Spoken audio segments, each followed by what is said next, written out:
Пайғамбарымыз саллаллаху алейхи хадисінде келеді. Айша анамыздан жеткен хадисте Пайғамбарымыз саллаллаху алейхи айтады: егер де адам баласының барлығы есекке тартылғанда ешбір адам азаптан құтылмайтын еді дейді. Қараңыз да.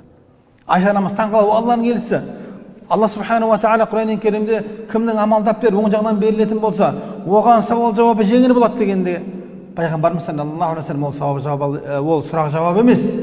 Бұл жердегі мәселе жай ғана көрсету дейді да.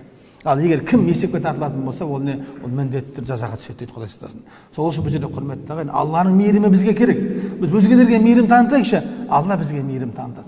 Баршамызға белгілі, қарапайым міне, жүргіш әйел, хадисте келеді, жүргіш әйел құдықтан су ішіп шықса, шөлдеп тұрған итті көреді. Шөл деген соншалықты құдықтың жанындағы сулы, неден ол? Топырақты жеп жатқанын көреді да, бұны алып келген нәрсе, мен алып келген нәрсе ғой, шөлдік қой деп құдыққа қайтадан түсіп, аяқ киіміне су толтырып итке береді. Қараңызшы.